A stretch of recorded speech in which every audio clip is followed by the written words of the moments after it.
सभी को नमस्कार। आज हम वैदिक काल से जुड़े जो प्रशासनिक इकाई है, जो राजनीतिक संगठन है, उसके बारे में पढ़ने वाले हैं। सबसे पहले हम देखते हैं कि सबसे नीचे से हम स्टार्ट करते हैं। तो सबसे पहले आता है कुल, और जो कुल का मुखिया होता है वो होता है कुलपति, कुलपा, गृहपति। मैंने आपको पढ़ा रखा है ये सारा।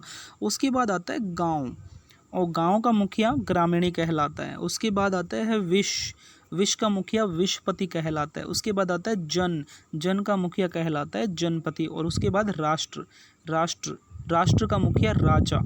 अब हम बात करते हैं आज के समय को प्राचीन काल के साथ जोड़ के, या प्राचीन काल को आज के समय के साथ जोड़ के। जैसे हमें पता है आज भी हमारे जो गांव में होता है, सबसे पहले क्या आता है? परिवार आता है। और परिवार का मुखिया क्या होता है? गृहपति होता है। उसके बाद कुलपा होता है, कुलप होता है। ये प्राचीन समय में होता था। उसके बाद गांव में परिवार के अलावा क्या होता है? बहुत सारे परिवारों को मिला के गाँव बनाया जाता है। तो गांव का मुखिया क्या होता है? आजकल का होता है सरपंच। ठीक है, उस समय होता था ग्रामीणी। ये आपको ज़्यादा इजी रहेगा, गांव से ग्राम से ग्रामीणी। उसके बाद जो ये विश है को बहुत सारे गांव मिलकर क्या बनाते हैं? एक जिला बनाते हैं। तो उस समय जिला जो होता था उसको विश कहा जाता था, और उसका मुखिया जो होता था विशपति। क्लियर है बात? उसके बाद बहुत सारे जिले मिलकर, बहुत सारे विश मिलकर क्या बनाते हैं? एक राज्य बनाते हैं। और राज्य को उस समय क्या कहा जाता था? जन कहा जाता था, जनपति। इसका जो मुखिया है वो जनपति कहलाएगा। और बहुत सारे राज्य मिलकर, जन मिलकर क्या बनाएंगे? एक देश का निर्माण करेंगे, एक राष्ट्र का निर्माण करेंगे। और राष्ट्र के मुखिया को क्या कहा जाता है उस समय? राष्ट्र के मुखिया को कहा जाता है राजा। कौन होता है? राजा।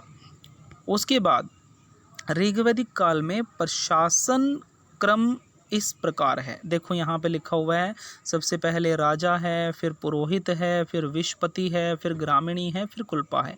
ये जो पुरोहित होता था ना, ये राजा का संवैधानिक सलाहकार होता था। राजा को सलाह देने का जो कार्य करता था, ये पुरोहित ही देता था। क्लियर है? तो ऋग्वैदिक काल में राजनीतिक जो प्रशासनिक जो ढांचा है वो इस प्रकार से था। सबसे पहले परिवार का मुखिया, उसके बाद गांव का मुखिया, उसके बाद उसका मुखिया विशपति, उसके बाद जन का मुखिया जनपति, और उसके बाद राजा, यानी कि राष्ट्र का जो मुखिया राजा होता था।